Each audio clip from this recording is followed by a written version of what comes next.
Hello ವೀಕ್ಷಕರೇ, welcome back to our channel Kanasu ಕಿಚನ್ಸ್ಗೆ ಎಲ್ರಿಗೂ ಕೂಡ ಸ್ವಾಗತ.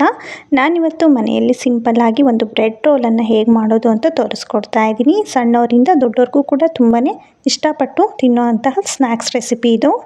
ಹೆಚ್ಚು ಟೈಮ್ ಕೂಡ ಬೇಕಾಗೋದಿಲ್ಲ, ತುಂಬ ಬೇಗನೆ ಮಾಡ್ಕೋಬೋದು. ಬನ್ನಿ ಹಾಗಿದ್ರೆ ವಿಡಿಯೋನ ಸ್ಟಾರ್ಟ್ ಮಾಡೋಣ.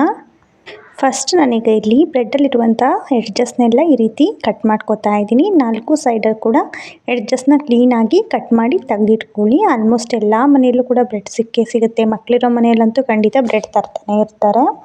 ಸೊ ಹಾಗಾಗಿ ಮನೆಯಲ್ಲಿ ಬ್ರೆಡ್ ಇದ್ದಾಗ ಈ ರೀತಿ ಒಂದು ಸ್ನ್ಯಾಕ್ಸ್ ರೆಸಿಪಿಯನ್ನು ನೀವು ಮನೆಯಲ್ಲಿ ಮಾಡ್ಕೋಬೋದು.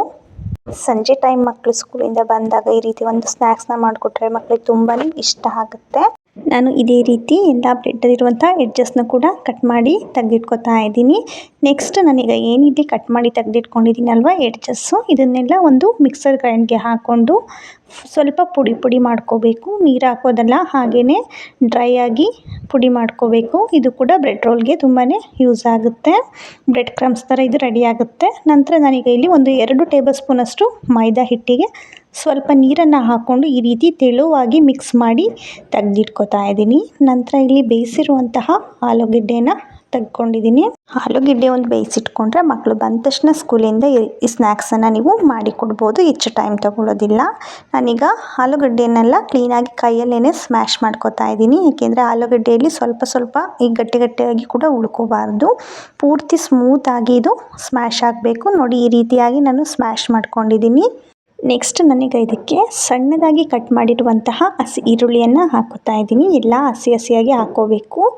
ನಂತರ ಇದಕ್ಕೆ ಕಟ್ ಮಾಡಿರುವಂತಹ ಕೊತ್ತಂಬರಿ ಸೊಪ್ಪು ಮತ್ತು ಅಚ್ಕಾರದ ಪುಡಿಯನ್ನು ಖಾರಕ್ಕೆ ತಕ್ಕಂತೆ ಹಾಕೋತಾ ಇದ್ದೀನಿ. ನೀವು ಬೇಕಿದ್ದರೆ ಹಸಿರು ಮೆಣಸಿನ್ಕಾಯಿ ಕೂಡ ಯೂಸ್ ಮಾಡ್ಬೋದು. ಮಕ್ಕಳಿಗೆ ಬಾಯಿಗೆ ಸಿಕ್ಕಿದ್ರೆ ಖಾರ ಆಗುತ್ತೆ ಅನ್ನೋ ಕಾರಣಕ್ಕೆ ನಾನಿಲ್ಲಿ ಖಾರ ಪುಡಿಯನ್ನು ಯೂಸ್ ಮಾಡಿದ್ದೀನಿ. ನಂತರ ಸ್ವಲ್ಪ ಗರಂ ಮಸಾಲ ಮತ್ತು ಚಾಟ್ ಮಸಾಲವನ್ನು ಹಾಕ್ಕೊಂಡಿದ್ದೀನಿ. ಚಾಟ್ ಮಸಾಲ ಎಕ್ಸ್ಟ್ರಾ ಟೇಸ್ಟ್ ಕೊಡುತ್ತೆ ಈ ಸ್ನ್ಯಾಕ್ಸಿಗೆ. ನಂತರ ಇದಕ್ಕೆ ಒಂದು ಪಿಂಚಷ್ಟು ಅರಿಶಿನ ಪುಡಿ, ರುಚಿಗೆ ಎಷ್ಟು ಬೇಕಷ್ಟು ನೋಡಿಕೊಂಡು ಉಪ್ಪನ್ನು ಸೇರಿಸ್ಕೋಬೇಕು. ನೆಕ್ಸ್ಟ್ ಈಗ ಇದನ್ನು ಕ್ಲೀನಾಗಿ ಒಂದು ಸಲ ಮಿಕ್ಸ್ ಮಾಡ್ಕೊಳ್ಳಿ. ಕೈಲೇನೇ ನಾನು ಕ್ಲೀನಾಗಿ ಮಿಕ್ಸ್ ಮಾಡ್ಕೊತಾ ಇದ್ದೀನಿ. ಈಗ ಬ್ರೆಡ್ ರೋಲ್ಗೆ ಬೇಕಾಗಿರುವಂತಹ ಸ್ಟಫಿಂಗ್ ರೆಡಿಯಾಗಿದೆ. ನೋಡಿ, ಈ ರೀತಿ ಕ್ಲೀನಾಗಿ ಎಲ್ಲವನ್ನು ಮಿಕ್ಸ್ ಮಾಡಿ ತೆಗೆದಿಟ್ಕೊಳ್ಳಿ. ನೆಕ್ಸ್ಟ್ ನಾನೀಗ ಇಲ್ಲಿ ಒಂದು ಬೌಲಲ್ಲಿ ನೀರನ್ನ ತಗೊಂಡಿದ್ದೀನಿ. ಕಟ್ ಮಾಡಿ ಇಟ್ಕೊಂಡಿದ್ದಂತಹ ಬ್ರೆಡ್ಡನ್ನು ಒಂದು ಸೈಡ್ ಮಾತ್ರ ನೀರಲ್ಲಿ ಈ ರೀತಿ ಅದ್ದಿ ತೆಗೆದ್ಬಿಟ್ಟು ಈ ರೀತಿ ನೀರನ್ನೆಲ್ಲ ಕ್ಲೀನಾಗಿ 2 ಕೈಯಿಂದ ಈ ರೀತಿ ಪ್ರೆಸ್ ಮಾಡಿ ನೀರನ್ನೆಲ್ಲ ಆಚೆ ಹಾಕಿ, ನಂತರ ಮಧ್ಯದಲ್ಲಿ ಸ್ಟಫಿಂಗ್ನ ಇಟ್ಟು ಈ ರೀತಿ ಫೋಲ್ಡ್ ಮಾಡಿ ಅಥವಾ ರೋಲ್ ಮಾಡಿ, ನಿಮ್ಗೆ ಯಾವ ರೀತಿ ಬೇಕೋ ಆ ಶೇಪಲ್ಲಿ ಮಾಡ್ಕೋಬೋದು. ಈ ರೀತಿ ನಾನು ರೋಲ್ ಮಾಡಿ ಒಂದೊಂದನ್ನೇ ರೆಡಿ ಮಾಡಿ ಇಟ್ಕೋತಾ ಇದ್ದೀನಿ. ಇಷ್ಟೇ ಸಿಂಪಲ್, ಏನು ಹೆಚ್ಚಿಗೆ ಟೈಮ್ ಕೂಡ ಹಿಡಿಯೋದಿಲ್ಲ ಇದನ್ನು ಮಾಡೋದಕ್ಕೆ. ನಾನೀಗ ಇದೇ ರೀತಿ ಎಲ್ಲವನ್ನು ಕೂಡ ರೋಲ್ ಮಾಡಿ ಇಟ್ಕೋತಾ ಇದ್ದೀನಿ. ನೋಡಿ, ಈಗ ಇನ್ನೊಂದನ್ನು ಕೂಡ ಈಸಿಯಾಗಿಯೇ ತೋರಿಸ್ತಾ ಇದ್ದೀನಿ. ಈ ರೀತಿ ಮಧ್ಯಭಾಗದಲ್ಲಿ ಇಟ್ಬಿಟ್ಟು ಇದನ್ನು ಈ ರೀತಿ ಕ್ಲೋಸ್ ಮಾಡಿ ಅಷ್ಟೇ, ಅದು ಓಪನ್ ಆಗೋದಿಲ್ಲ ಬ್ರೆಡ್ಡು. ಈ ರೀತಿ ಸೈಡೆಲ್ಲ ಕ್ಲೀನಾಗಿ ಒಂದು ಸಲ ಪ್ರೆಸ್ ಮಾಡಿಕೊಂಡ್ರೆ ಮುಗೀತು. ಇನ್ನು ಇದೇ ರೀತಿ ನಾನು ಎಲ್ಲ ರೋಲ್ಗಳನ್ನು ಕೂಡ ಮಾಡಿ ತೆಗೆದಿಟ್ಕೋತಾ ಇದ್ದೀನಿ. ನೋಡಿ, ಈ ರೀತಿ ಫಸ್ಟ್ ಎಲ್ಲವನ್ನು ಕೂಡ ಈ ರೀತಿ ಮಾಡಿ ತೆಗೆದಿಟ್ಕೊಳ್ಳಿ.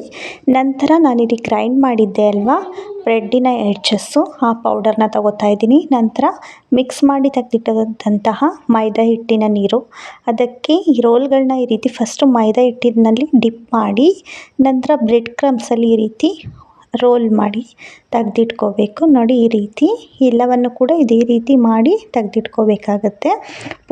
ಪೂರ್ತಿ ಆ ಬ್ರೆಡ್ ಎಲ್ಲೂ ಕಾಣಬಾರ್ದು, ಆ ರೀತಿ ಎಲ್ಲ ಸೈಡಲ್ಲೂ ಕೂಡ ಬ್ರೆಡ್ ಕ್ರಮ್ಸನ್ನು ಕ್ಲೀನಾಗಿ ಒರಳಿಸಿ ಈ ರೀತಿ ತೆಗೆದಿಟ್ಕೊಳ್ಳಿ. ನಂತರ ಕಾಯ್ದಿರೋ ಎಣ್ಣೆಯಲ್ಲಿ ಈ ಬ್ರೆಡ್ ರೋಲ್ಗಳನ್ನ ಒಂದೊಂದಾಗಿ ಈ ರೀತಿ ಹಾಕ್ಕೊಂಡು ನಿಧಾನವಾಗಿ ಫ್ಲೇಮ್ನ ಮಾಡಿಕೊಂಡು ಬೇಯಿಸ್ಕೋಬೇಕಾಗತ್ತೆ. ಬ್ರೆಡ್ಡು ಪೂರ್ತಿಯಾಗಿ ಕ್ರಿಸ್ಪಿ ಆಗಬೇಕು. ನೋಡಿ, ಈ ರೀತಿಯಾಗಿ ಪೂರ್ತಿಯಾಗಿ ಬ್ರೆಡ್ ಫುಲ್ ಕ್ರಿಸ್ಪಿ ಆಗಬೇಕು. ಒಳಗಡೆ ಆಲೂಗೆಡ್ಡೆ ಮಸಾಲ ಮಾತ್ರ ಮೆತ್ತ ಇರಬೇಕು. ಆ ಗಟ್ಟಿ ಟೇಸ್ಟ್ ತುಂಬಾ ಚೆನ್ನಾಗಿ ಬರುತ್ತೆ. ಆಗ ಬ್ರೆಡ್ನ ಪೂರ್ತಿಯಾಗಿ ಬ್ರೌನ್ ಆಗೋವರೆಗೆ ಕ್ಲೀನಾಗಿ ಎಣ್ಣೆಯಲ್ಲಿ ಬೇಯಿಸ್ಕೊಳ್ಳಿ ಮೀಡಿಯಮ್ ಫ್ಲೇಮಲ್ಲೇ. ಒಳಗಡೆ ಏನು ಬೇಯೋ ಅವಶ್ಯಕತೆ ಇರೋದಿಲ್ಲ. ಬ್ರೆಡ್ ಮೇಲ್ಗಡೆ ಎಲ್ಲ ಬೆಂದರೆ ಸಾಕು, ತುಂಬ ಬೇಗನೆ ಇದು ರೆಡಿಯಾಗಿ ಹೋಗುತ್ತೆ. ಈವ್ನಿಂಗ್ ಟೈಮಲ್ಲಿ ಮಕ್ಕಳು ಸ್ಕೂಲಿಂದ ಬಂದ ತಕ್ಷಣ ಈ ರೀತಿ ಸ್ನ್ಯಾಕ್ಸ್ ರೆಸಿಪಿನ ಮಾಡ್ಕೊಳ್ಳಿ, ತುಂಬಾ ಇಷ್ಟಪಟ್ಟು ತಿಂತಾರೆ ಮಕ್ಕಳು. ನೋಡಿ ಇದೀಗ ಆಲ್ಮೋಸ್ಟ್ ಆಗ್ತಾ ಬಂದಿದೆ. ನಾನು ಇದನ್ನೆಲ್ಲ ಈಗ ಒಂದು ಪ್ಲೇಟ್ಗೆ ಶಿಫ್ಟ್ ಮಾಡ್ಕೊತಾ ಇದ್ದೀನಿ. ನೋಡ್ತಾ ಇರ್ಬೋದು ನೀವೀಗ ಎಷ್ಟು ಕಲರ್ ಚೇಂಜ್ ಆಗಿದೆ. ಫುಲ್ ಗೋಲ್ಡನ್ ಬ್ರೌನ್ ಬಂದಿದೆ.